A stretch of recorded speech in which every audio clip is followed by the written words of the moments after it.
Good evening, Moon Princess here, and tonight we're gonna read from Mindhunter. Alright, so we're gonna read chapter 7, so yeah. Okay. The Art of Darkness. The question logically arises, why would convicted felons cooperate with federal law enforcement agents? We wondered about that ourselves when we began the project. However, the overwhelming majority of those we've approached over the years do agree to talk to us, and they do so for a number of reasons. Some of them are genuinely bothered by their crimes and feel that cooperating on a psychological study is a way to make some partial amends and also come to a better understanding of themselves. I think Ed Kemper fits into this category.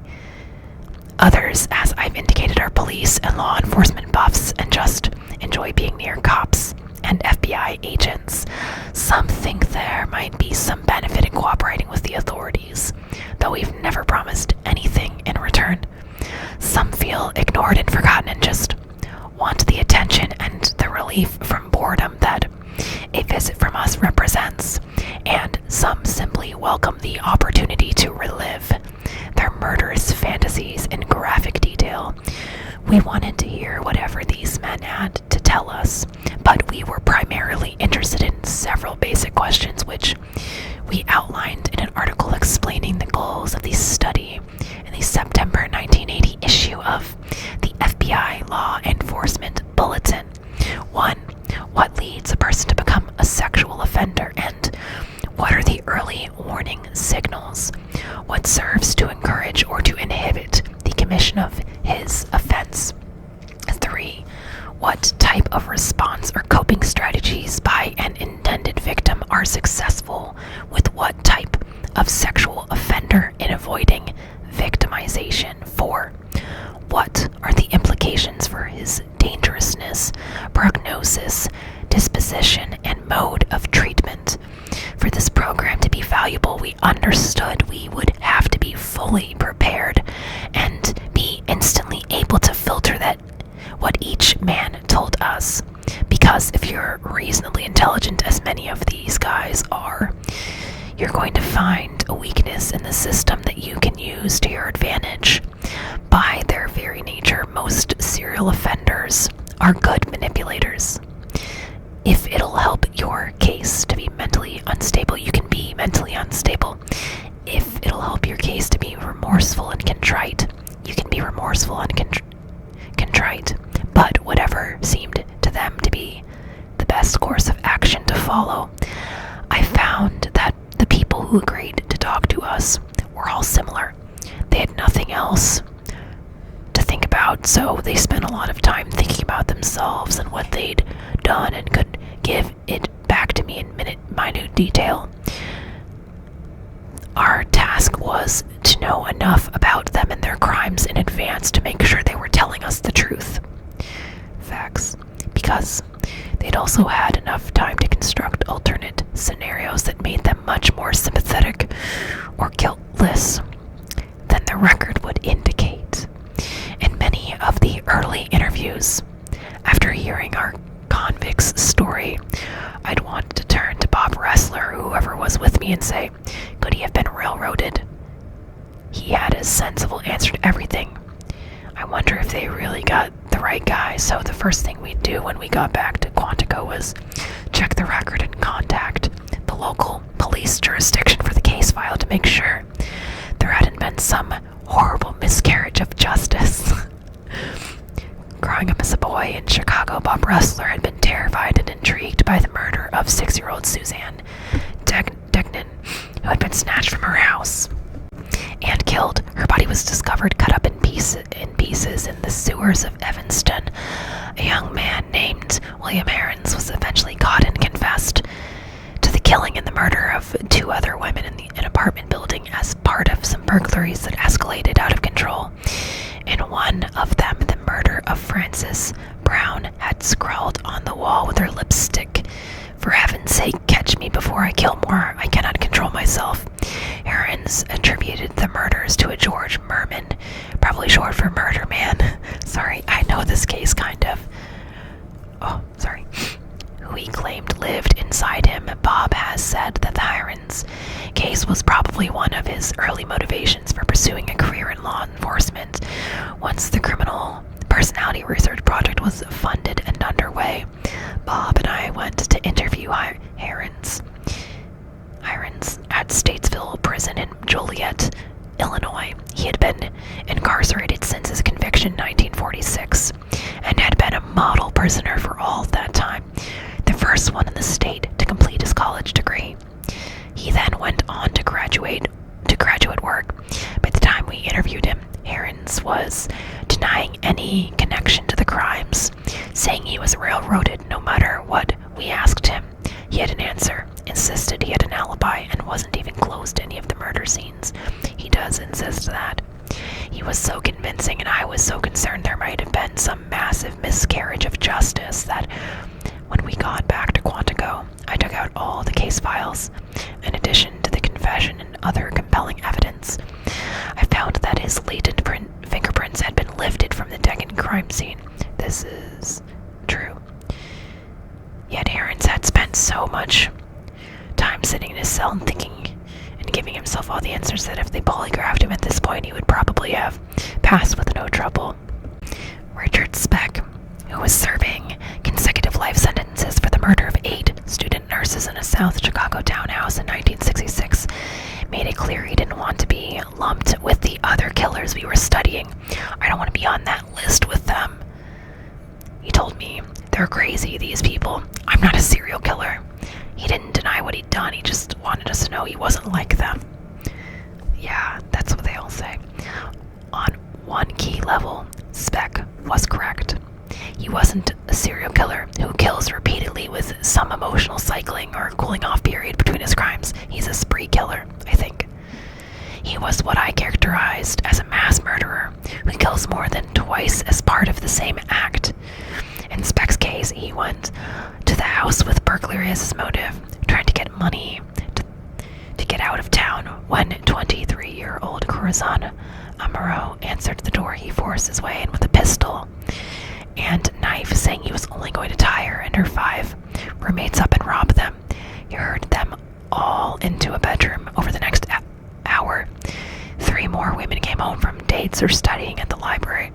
Once he had them all in his power, Speck apparently changed his mind, engaging in a frenzy of rape, strangling, stabbing, and slashing. Only Amaro survived, huddling terrified in the corner. Speck had lost count. After he left, she went out on the balcony and called down for help. She told police about the Born to Raise Hell tattoo on the attacker's left forearm. When Richard Franklin Speck showed up in a local hospital a week later after a bungled suicide attempt, he was identified by the tattoo because of the brazen brutality of his crimes, if you think about it. Speck had been the subject of all kinds of speculation from the medical and psychological communities. Initially, it had been announced that Speck had a genetic imbalance, an additional male Y chromosome, which was thought to increase aggressive and antisocial behavior. These vogues come and go with some regularity. More than 100 years ago, the behaviorists of the times used phrenology, the study of skull shape, to predict character and mental ability. More recently, it was thought that an electroencephalograph reading showing a repeating 14 and 6 spike pattern was evidence of severe personality disorder. The jury is still out on the XYY issue, but the indisputable fact is that many men have this genetic makeup and display no extraordinary aggressiveness or antisocial behavior. Yes, and to cap things off, when a detailed study was performed on Richard Speck, it was found that his genetic makeup was perfectly normal. He didn't even have the extra Y. Speck, who has since died in prison of a heart attack, didn't want to talk to us. His was one of the unusual cases where he had contacted the warden, who had agreed to allow us in, but he didn't think it was a good idea to let Speck know in advance of our visit. When we arrived, we concurred. We could hear him screaming and cursing from a holding pen where he'd been taken so we could look at his cell. The other prisoners were going nuts in sympathy with him. The warden wanted to show us the kind of pornography Speck kept, but Speck was protesting furiously over this violation of his space. Prisoners hate anything resembling a shakedown. Their cells are the only semblance of privacy they've got left.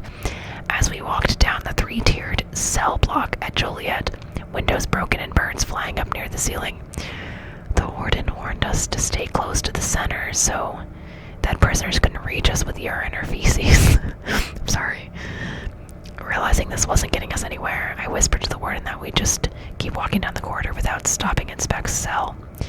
Within the subject interview guidelines in effect today, we might not have been able to spring ourselves on him unannounced. In fact, the entire criminal personality study would have been much more difficult to put together now.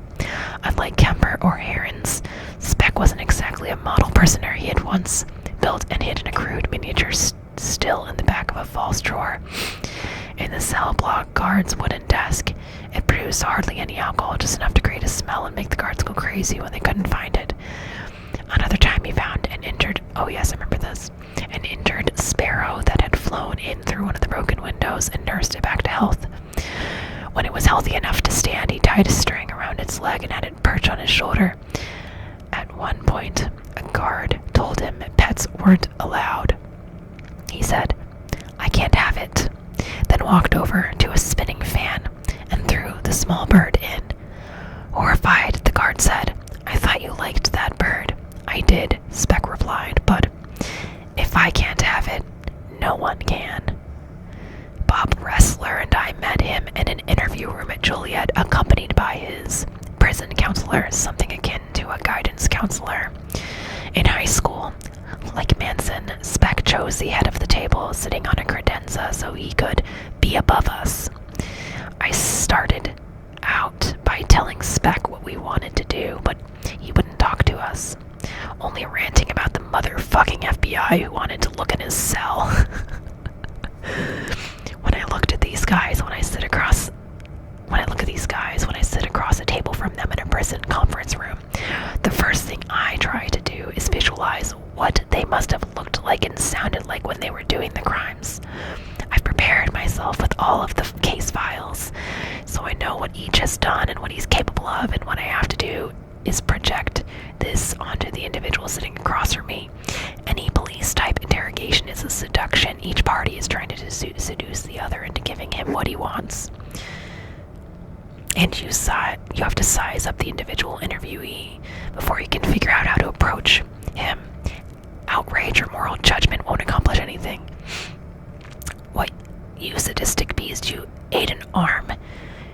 You have to decide what's going to ring his bell. With some, like Kemper, you can just be straightforward and matter of fact.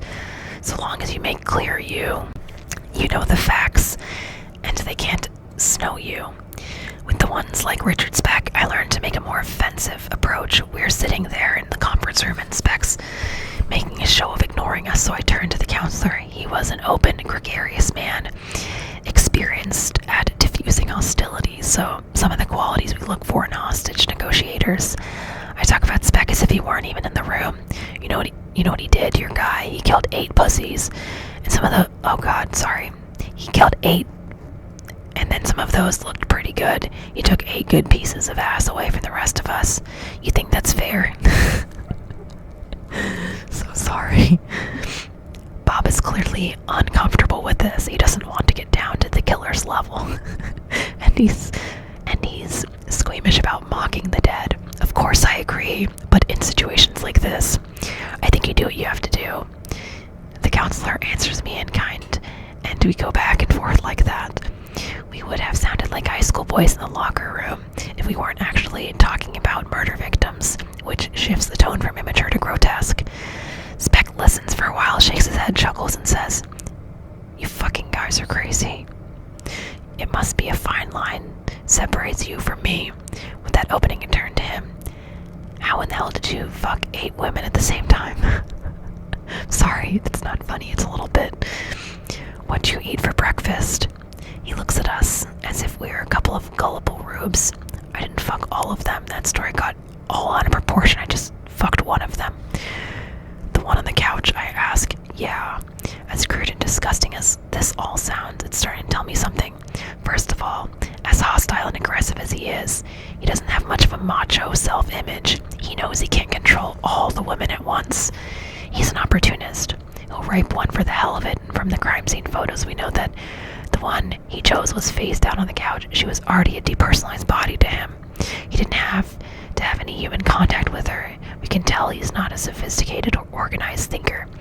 It doesn't take much for what would have been a relatively simple and successful robbery to degenerate into this mass murder.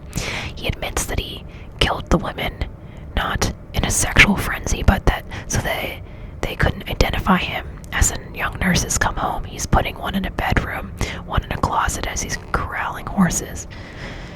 He has no idea how to handle the situation. Interestingly, he also claims that the wound that sent him to the hospital and ultimately to capture did not represent a suicide attempt, but rather was the result of a bar fight without necessarily understanding the significance of what he's saying. He's telling us he wants us to think of him as born to raise hell macho man rather than a pathetic loser whose only way out is to kill himself. Now, as I'm listening, I'm starting to turn all this information around in my mind. Not only is it telling me something about Speck, it's telling me something about his type of crime. In other words, when I see similar scenarios in the future, I'm going to have more insight into the type of individual responsible, and that, of course, was the main purpose of the program. As we processed the study's data, I tried to get away from the academic psychological jargon and buzzwords and more into clear-cut concepts that would be of use to law enforcement personnel. I mean, the language used is important, but okay.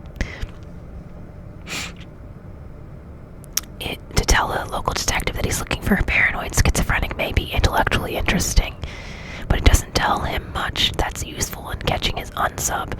One of the key distinctions we came up with was whether an offender was organized or disorganized. Yes. Or showed a mixed pattern. People like Speck were beginning to give us the pattern of the disorganized offender. This is true. Speck told me he had a troubled early life. The only time I could tell we'd touched a nerve was when I asked him about his family. By the time he was 20, he had chalked up nearly 40 arrests and had married a 15-year-old girl with whom he'd fathered a child. He left her 5 years later, angry and bitter, and told us that he just never got around to killing her. He did kill several other women, though, including a waitress in a sleazy bar who'd spurned his advances. He also robbed and attacked a 65-year-old woman a couple of months before he murdered the nurses. All things being equal, the brutal rape of an older woman suggests to us a young man, possibly even a teenager without much experience or confidence or sophistication. Speck was 26 when the rape occurred. As the age of the offender goes up in the equation, his sophistication and self-confidence go down accordingly. That was certainly my impression of Richard Speck. Though in his mid-20s, his behavior level, even for a criminal, was late adolescent. The warden wanted to show me one more thing before we left in Joliet. As well as in other prisons, a psychological experiment was underway to see if soft pastel colors would decrease aggressiveness. A good deal of academic theory was behind this that even put police weightlifting champs in rooms painted pink or yellow and found they couldn't lift as much as they had before. So the warden takes us to a room at the end of the cell block and says, the rose-colored paint is supposed to take the aggression out of a violent offender. And if you put them in a room like this, they're supposed to get really calm and passive. Take a look inside this room, Douglas, and tell me what you see. I see there's not much paint on the walls. I observe hereby. Yeah, that's right. See, the guys don't like these colors. They're peeling the paint off the wall and they're eating it. I'm sorry, it's so funny. Jerry Brudos was a shoe fetishist. If that were as far as it went, there would have been no problem, but due to a variety of circumstances, including his punitive, domineering mother and his own compulsions, it went a lot further from mildly strange all the way to deadly. Jerome Henry Brudos was born in South Dakota in 1939 and grew up in California as a young boy. 5 years old, he found a pair of shiny high heels at a local dump. When he brought them home and tried them on, his mother, furious, told him to get rid of them, but he kept them hidden until his mother found out and took them away. Burn punished him. By the time he was 16, now living in Oregon, he was regularly breaking into neighborhood homes and stealing women's shoes and eventually underwear, which he would save and try on. The next year, he was arrested for assaulting a girl he had lured into his car so he could get to see her naked. He was given several months of therapy at the state hospital in Salem, where he was not found to be dangerous after high school. He did a brief stint in the army before leaving on a psychological discharge. He was still breaking into houses and stealing shoes and underwear, sometimes confronting the women he found there and choking them unconscious. When, out of a sense of obligation, he married the young woman with whom he had recently lost his virginity. He went to a vocational college and became an electronics technician. 6 years later, in 1968, now the father of 2 children and continuing his nighttime raids for souvenirs, Brudos answered the door to a 19-year-old named Linda Slauson, who had an appointment to sell encyclopedias and had come to the wrong house by mistake. Seizing this opportunity, he dragged her into the basement and bludgeoned and strangled her. When she was dead, he undressed her and tried various of his collected outfits on the corpse before disposing of the body by sinking it in the Willamette River with a junked automobile transmission he cut off. I should have given a trigger warning in this, but this is, yeah, just be careful. This part might get triggering. I have not read this part, but I know what happens with Jerry Brudos, so you might want to skip this part. The left foot placed it in one of his prized high heels and locked it in his freezer. He called 3 more times over the next several months, cutting off breasts and making plastic molds of them. He was identified by various co-eds he'd approached for dates using a similar story, and was picked up when police staked out his supposed rendezvous site. He confessed and eventually pleaded guilty when it became clear an insanity defense wouldn't work. Bob Ressler and I interviewed him in his permanent home at the Oregon State Penitentiary at Salem. He was heavy-set and round-faced, polite and cooperative, but when I asked him specifics about the crimes, he said he'd blacked out because of hypoglycemia and didn't remember anything he might have done. You know, John, I get this attack of low blood sugar and I could walk off the roof of a building and not know what I was doing. Interestingly enough, when Brudos confessed to police, he remembered well enough to give them graphic details of the crimes and where the bodies and evidence could be found. He also inadvertently incriminated himself. He'd hung the body of one of his victims from a hook in his garage, clothed her in his favorite attire and shoes, and then placed a mirror on the floor beneath her to see up her dress. While taking a picture, he'd unknowingly captured his own image in the photograph. Despite his claims of hypoglycemic blackouts, Brudos showed many traits of an organized offender. Yes, he is an organized offender. This was tied into the fantasy element he displayed from an early age. Yes, he's a paraphilic type. When he was a young teen, living on the family farm, he fantasized about capturing girls in a tunnel where he would force them to do what he wanted. Once he managed to trick a girl into the barn. Oh, I remember this. Then ordered to undress so he could take her picture. We saw this type of behavior carry over into his adult offenses, yet as a young teenager he was too naive and unsophisticated to think of anything other than photographing his naked victims. After the session in the barn, he locked the girl in the corn crib. Then he came back some time later wearing different clothes and with his hair combed differently, pretending to be Ed, Jerry's twin brother. He released the terrified girl, explaining that Jerry was undergoing intense therapy and begging her not to tell anyone lest he get in trouble and suffer another setback. What we clearly see in Jerome Brudos,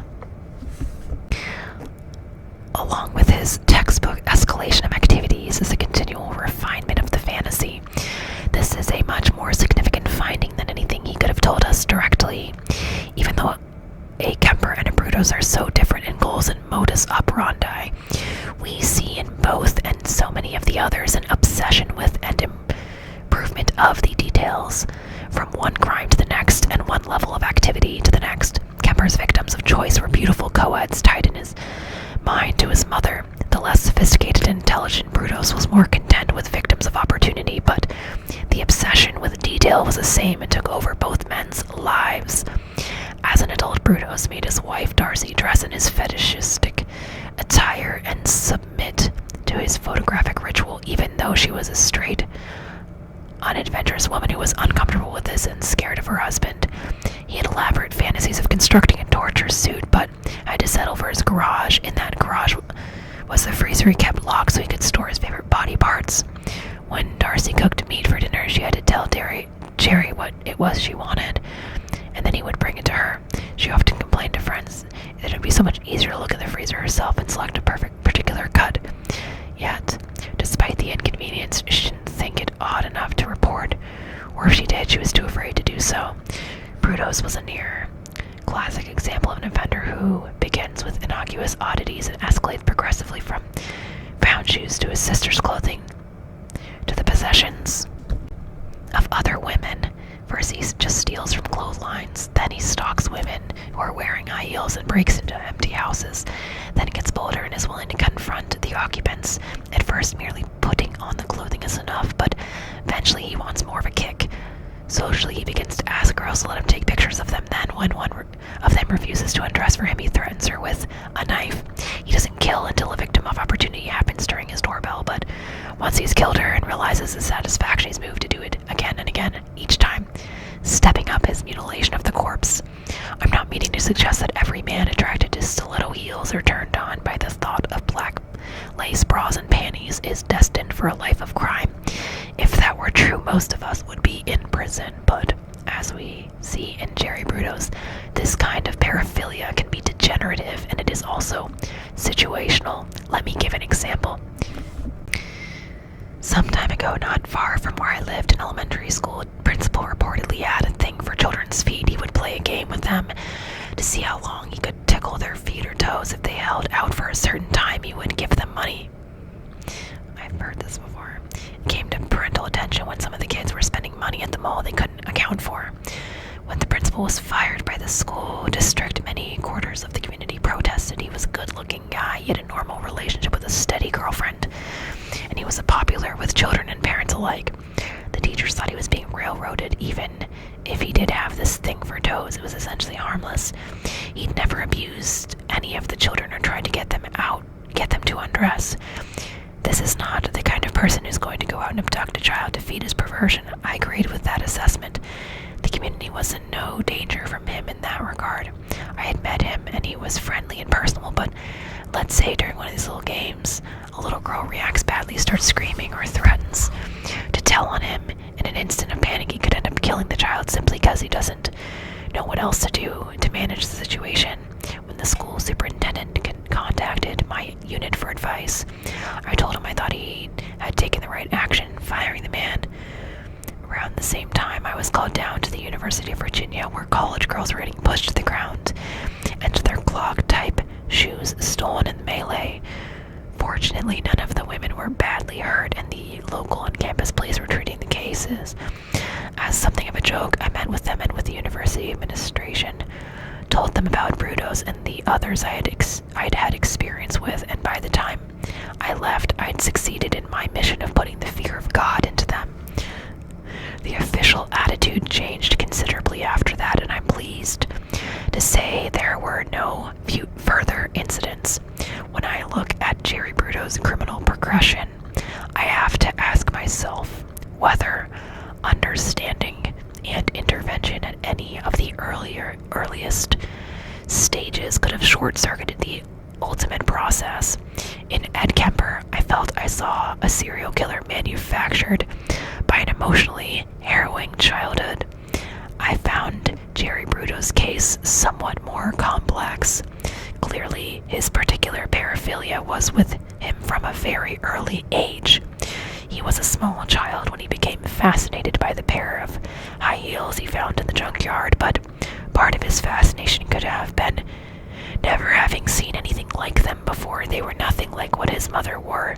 Then when she reacted so vociferously, I love that word, vociferously, they became forbidden fruit to him, not to too long after. He stole shoes belonging to his teacher, yet when she found out, he was surprised by her reaction rather than reproving him. She was curious to know why he'd done this, so he was already getting mixed messages from adult women about what he was doing, and a presumably inborn urge was gradually being transformed into something sinister and far more deadly. What would have happened had the dangerousness of his progression been recognized and some productive means been tried to deal with his feelings? By the time of the first kill, it's way too late, but at any step along the way, could the process have been short-circuited? Through the study and my work since then, I've become very, very pessimistic about anything remotely akin to the rehabilitation for most sexually motivated killers. If anything has a hope of working, and has to come at a much earlier stage before they get to the point at which fantasy becomes reality. When my sister Arlene was a teenager, my mother used to say she could tell a lot about the boys Arlene was going out with by asking them how they felt about their mothers. If the boy professed love and respect for his mother, that would probably reflect his relationship with other women in his life.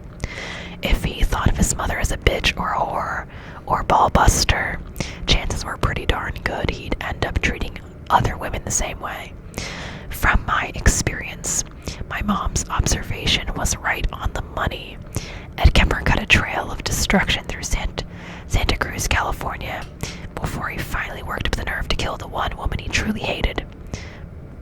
Monty Rissell, who raped and murdered 5 women as a teenager in Alexandria, Virginia, told us that if he had been allowed to go with his father instead of his mother when their seriously troubled marriage broke up, he thought he'd be a lawyer now rather than a lifer at Richmond Penitentiary, where we interviewed him. But they want you to see the best of them, so I don't know. With Monty Ralph Rissell, we were able to start piecing together more parts of the puzzle. At 7, Monty was the youngest of 3 children at the time of the divorce, and his mother uprooted them and moved to California, where she remarried and spent much of the time alone with her new husband, leaving the kids with little adult supervision. Monty started getting into trouble early, writing obscene graffiti at school, then drugs, and shooting a cousin with a BB gun after an argument. He claimed that his stepfather had given him the rifle, and after the impulsive shooting, smashed it apart and hit Monty repeatedly with the barrel. When Monty was 12, the second marriage broke apart and the family moved back to Virginia. Monty told us he thought he and his sister were responsible. From then on, his crime career escalated, driving without a license, burglary, car theft, then rape. His transition to murder was very instructive. Still in high school on probation and receiving psychiatric counseling as a revision of the probation, he received a letter from his girlfriend. She's a year ahead of him in school and now away at college. The letter told Monty that their relationship was over. He promptly gets in his car and drives up to the college, where he spots the girl with a new boyfriend. Rather than do anything overt or take his rage out on the person who caused it, he drives back home to Alexandria, fortifies himself with some beer and marijuana, and spends hours sitting in his car in the parking lot of his apartment complex ruminating. Around 2 or 3 in the morning, he's still there when another car appears, driven by a single woman. On the spur of the moment, Rissell decides to get back what he's just lost. He goes up to the woman's car, pulls a handgun on her, and forces her to go with him to a secluded area near the complex. Rissell was calm, deliberate, and precise as he recounted his actions to Bob Ressler and me. I had checked his IQ beforehand, and it was above 120. I can't say I detected a lot of remorse or contrition, except for the rare offenders who turn themselves in or commit suicide. The remorse is primarily over getting caught and going to jail, but he didn't try to minimize his crimes. I did feel he was giving us an accurate account, and the behavior he had just described and was about to describe contained several key insights. First of all, this incident takes place after a triggering event or incident, when what we came to call a stressor, and we would see this pattern over and over again. Anything can be a triggering stressor. Different things bother each of us, but the 2 most common ones, not surprisingly, are losing your job and losing your wife or girlfriend. I use feminine here because, as I've noted, virtually all of these killers are men for reasons I'll speculate about later. Not all killers are men, but whatever. As a result of studying people like Monty Rissell, we came to realize that these stressors are so much a part of the serial murder dynamic that when we see certain circumstances at a crime scene, we feel comfortable predicting exactly what the stressor was in the particular case. In Judd Ray's Alaskan murder case, which I mentioned in Chapter 4, the timing and details of the triple homicide of a woman and her two young daughters led Judd to predict the killer had lost his girlfriend and his job. Both of these traumas had taken place. In fact, the girlfriend had dumped the subject for his boss, who had then fired him to get him out of the picture. So on the night that he sees this girl with the college man, Monty Rissell commits his first murder. This is significant enough in itself, but exactly how and why it happens tells us even more. It turns out by happenstance that Rissell's victim is a prostitute, which means two things. She's not going to have the same fear of sex with a stranger that someone outside the profession would, and though scared, she'll probably have a pretty good survival instinct. So when he's got her all alone and it's clear he intends to rape her at gunpoint, she tries to defuse the situation by hiking up her skirt and asking her attacker how he likes it and what position he wants her in. She asked which way I wanted it, he told us. But rather than making him gentler or more sensitive, this behavior on her part only enrages him. It's like this bitch is trying to control things. She apparently faked 2 or 3 orgasms to placate him, but this made things worse. If she could enjoy this rape, it reinforces his feeling that women are whores. She became depersonalized, and it was easy to think about killing her. Yet he did let another victim go when she told him she was caring for her father, who was suffering from cancer. Rissell's brother had cancer, so he identified with her. She had become personalized to him, just the opposite of the prostitute, or the young nurse Richard Speck had attacked as she lay bound and face down on the couch. But this does point out why it is so difficult to give general advice on what to do in a rape situation, depending on the personality of the rapist and his motivation for the crime. Either going along or trying to talk your way out of being assaulted may be the best course of action, or it may make things worse. Resisting or struggling with the so-called power reassurance rapist might stop him in his tracks. Resisting the anger excitation rapist, unless the victim's strong enough or quick enough to get away from him, could get a victim killed. Trying to make the act seem pleasurable because the rapist is sexually inadequate isn't necessarily the best strategy. These are crimes of anger and hostility and the assertion of power. The sex is only incidental. After the rape of the woman abducted from the parking lot, as angry as he is, Rissell hasn't yet decided what to do with his victim. But at this point, she does what many of us would perceive to be a logical thing. She tries to run away. This makes him feel even more that she's controlling the situation, not him. As we quoted Rissell in an article on the study for the American Journal of Psychiatry. She took off running down the ravine. That's when I grabbed her. I had her in an arm lock. She was bigger than me. I started choking her. She stumbled. We rolled down the hill into the water. I banged her head against the side of the rock and held her head underwater. What we were learning was that the behavior of the victim is equally as important in analyzing the crime as the behavior of the subject. Was this a high or low risk victim? What did she say or do? And did that egg the subject on or pull him back? What was their encounter all about? Rissell's victims of choice were merely close by, in and around his apartment complex. And once he had killed, that taboo was gone. He realized that he could do it, enjoy it, and get away with it. If we'd been called into this case and were profiling an unsub, we would expect to see some experience in his background, some violent crime short of murder, which in fact there was. Quite frankly, what we probably would have gotten wrong, at least initially, was the age. At the time of this first kill, Rissell was barely 19. We would have expected a man in his mid to late 20s, but Rissell's case demonstrates that age is a relative concept in our work. In 1989, Greg McCrary from my unit was called into a baffling series of prostitute murders in Rochester, New York. Working closely with Captain Lind Johnson in a first-rate police force, Greg developed a detailed profile and suggested a strategy that ultimately led to the arrest and successful prosecution of Arthur Shawcross. When we reviewed the profile afterward, we found that Greg had nailed him almost precisely. Race, personality, type of job, home life, car, hobbies, familiarity with the area, relationship to the police, virtually everything except the age. Greg had predicted a man in his late 20s to about 31 with some already established comfort level for murder. In fact, Shawcross was 45. It turned out he'd been in prison for 15 years for the murder of 2 young children. The prostitutes and the elderly. Children are vulnerable targets, which had essentially put him on hold. Within months of his parole, he picked up where he left off. Just as Arthur Shawcross was on parole at the time of his murders, so was Monty Rissell. And like Ed Kemper, he was able to convince a psychiatrist he was making excellent progress while he was actually killing human beings. This is kind of a sick version of the old joke about how many psychiatrists it takes to change a light bulb. The answer being just one, but only if the light bulb wants to change.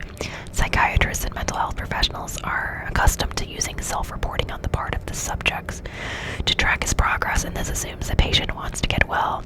It has turned out to be incredibly easy to fool many psychiatrists, and most of the good ones will say that the only fairly reliable predictor of violence is a past history of violence. One of the things I hope we've accomplished with the criminal personality study and our work since then is to make the mental health community aware of the limitations of self-reporting where criminal behavior is concerned. By his very nature, a serial killer or rapist is manipulative, narcissistic, and totally egocentric. He will tell a parole officer or a prison psychiatrist whatever he or she wants to hear, whatever it will take to get out of prison or to stay on the streets. As Rissell described his subsequent kills to us, we saw a steady progression. He was annoyed by his second victims barraging him with questions. She wanted to know why I wanted to do this, why I picked her. Didn't I have a girlfriend? What was my problem? What was I going to do? She was driving the car at gunpoint, and like the first, she tried to escape. At that point, he realized he had to kill her, stabbing her repeatedly in the chest. By the time of the third kill, it was all pretty easy. He'd learned from his previous experience and wouldn't let his victim talk to him. He had to keep her depersonalized. I was thinking, I've killed 2, I might as well kill this one too. At this point in the progression, he released the woman caring for her father with cancer, but by the final 2 murders, his intention was well established. He drowned one and stabbed the other between 50 and 100 times. 50 and 100 times by his own estimate. Like virtually all the others, Rissell showed us that the fantasy was in place long before the actual rapes or murders began. We asked him where he'd gotten his ideas. They came from a number of places, as it turned out, but one of them, he said, was reading about David Berkowitz. David Berkowitz, known first as the 44 caliber killer and then as Son of Sam, after he began writing to newspapers during his reign of terror in New York City, was more of an assassin personality than a typical serial killer. Over almost exactly a year from July 1976 to July 1977, 6 young men and women were killed and more were wounded, all parked in lovers' lanes, all shot in their cars with a powerful handgun. Like a number of serial killers, Berkowitz was the product of an adopted family, which he didn't know until about the time he was in the army. He'd wanted to be sent to Vietnam, but ended up in Korea, where he had his first sexual encounter with a prostitute and contracted gonorrhea. When he got out of the service and went back to New York City, he began hunting for his biological mother, whom he found living with her daughter, his sister, in Long Beach, Long Island. Much to his surprise and dismay, they wanted nothing to do with him. He'd been shy, insecure, and angry, and now he blossomed into a potential killer. He'd learned how to shoot in the army. He went to Texas and procured a Charter Arms Bulldog, a 44 caliber handgun, a large, powerful weapon that made him feel bigger and more powerful. He went out into the city dumps of New York and practiced with his weapon, hitting small targets until he was a good shot. And then this low-level postal employee by day went on the hunt by midnight. We interviewed Berkowitz in Attica State Prison, where he was serving 25 years to life for each of 6 killings. After pleading guilty, though, he later came to deny his crimes. He had been the victim of a near-fatal attack in prison in 1979, when his throat had been slashed from behind. The wound had required 56 stitches, and the attacker was never identified. So we came to him unannounced, not wanting to place him in further jeopardy. With the warden's cooperation, we had filled out most of our written questionnaire in advance, so we were well prepped for this particular encounter. I brought along some visual aids, as I mentioned. My father had been a pressman in New York and had an head of the Printers Union in Long Island, and had supplied me with the tabloids proclaiming the son of Sam's exploits in large headlines. I hold up the New York Daily News, then pass it across the table to him as I say, David, 100 years from now, no one is going to remember Bob Ressler or John Douglas, but they will remember the son of Sam. In fact, right now there's a case in Wichita, Kansas, a guy who killed about a dozen women and calling himself the BTK Strangler. That's bind, torture, kill, and he's writing letters. He's talking about you in those letters. He talks about David Berkowitz and the son of Sam. He wants to be like you because if you have this power. I wouldn't even be surprised if he writes you a letter in jail here.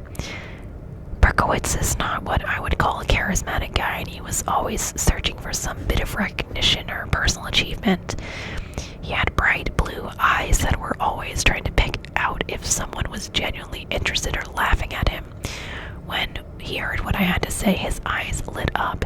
Now, you never had a chance to testify in court. I continue, so all the public knows about you is that you're one bad son of a bitch. But from doing these interviews, we know that there must be another side, a sensitive side, a side that was affected by your background, and we want you to have the opportunity to tell us about that. He's pretty emotionally undemonstrative, but he speaks to us with little hesitation. He admits having started more than 2,000 fires in the Brooklyn, Queens area, which he documented in meticulous diary notes. That's one way he resembles an assassin personality, a loner who indulges in this obsessive journal writing. Another is that he doesn't want to have any physical contact with the victim. He's not a rapist or a fetishist. He's not looking for souvenirs. Whatever sexual charges he's getting is from the act of shooting itself. Sexual charge. The fires he sets were mainly of the nuisance variety, such as in trash cans or abandoned buildings. Like a lot of arsonists, he would masturbate while watching the flames. Then again, when the fire department came to put them out, the fire starting also fits in with the other 2 elements of the homicidal triad, bedwetting and cruelty to animals. I always thought of the prison interviews as like panning for gold. The vast majority of what you get is going to be worthless pebbles, but if you get one real nugget out of it, the effort has been well worth it. Yeah, the triad. And that was certainly the case with David Berkowitz.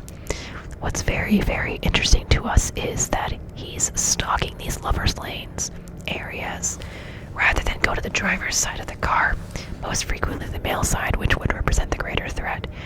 He shifts around to the passenger side. This tells us that he's firing into the vehicle. In a typical police stance, his hatred, his anger is directed at the woman. The multiple shots, like multiple stab wounds, indicate the degree of the anger. The male is simply in the wrong place at the wrong time. There's probably never any eye contact between attacker and victim. Everything is done from a distance. He could possess his fantasy woman without ever having to personalize her. Equally interesting, another golden nugget that has become part of our general awareness of serial killers is that Berkowitz told us he was on the hunt nightly when he could not find a victim of opportunity. A victim who was going to be at the wrong place at the wrong time. He would go back to the areas where he'd been successful in the past. He would go back to a crime scene area mainly. Many of the others went back to the body disposal areas and the grave sites, and symbolically roll in the dirt and relive that fantasy over and over again. This is the same reason why other serial killers take photographs or make videotapes of their crimes. Once the victim is dead and the body has been disposed of, they want to be able to relive the thrill, continue acting out the fantasy, do it again and again. Berkowitz didn't need the jewelry or the underwear or the body body parts or any other souvenir. He told us that just going back was enough for him. He would then go back home, masturbate, and relive the fantasy. We would use this insight to great effect. People in law enforcement had always speculated that killers returned to the scenes of their crimes but couldn't prove it or explain exactly why they did. From subjects like Berkowitz, we were starting to discover that the speculation was true, though not always for the reasons we might have suspected. Remorse can certainly be one of them, but as Berkowitz showed us, there can be others. Once you understand why a particular type of criminal might revisit the scene, you can begin planning strategies to deal with him. The Son of Sam name came from a crudely written note addressed to police Captain Joseph Borelli, who later went on to become NYPD Chief of Detectives.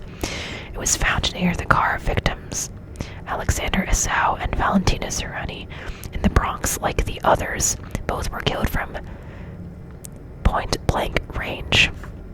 The note read, "I am deeply hurt by your calling me a women hater. I am not, but I am a monster. I am the son of Sam. I'm a little brat. When Father Sam gets drunk, he gets mean. He beats his family. Sometimes he ties me up to the back of the house. Other times he locks me in the garage. Sam loves to drink blood. Go and kill," commands Father Sam. Behind our house, some rest, mostly young, raped and slaughtered, their blood drained. Just bones now. Pap Sam keeps me locked in the attic too.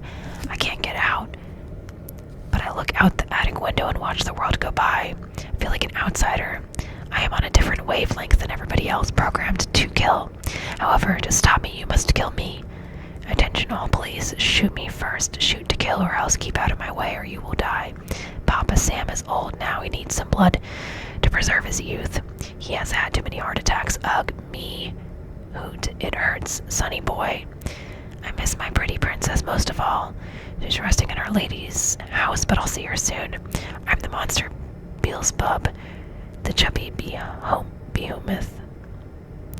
I love to hunt, prowling the streets looking for fair game, tasty meat. The women of Queens are prettiest of all. I must be the water they drink. I live for the hunt, my life, blood for Papa. Mr. Browley, sir, I don't want to kill any more. No, sir, no more, but I must honor thy father. I want to make love to the world. I love people. I don't belong on earth. Return me to Yahoos, to the people of Queens. I love you, and I want to wish all of you a happy Easter. May God bless you in this life and the next. And for now, I say goodbye, good night. Please, let me haunt you with these words. I'll be back.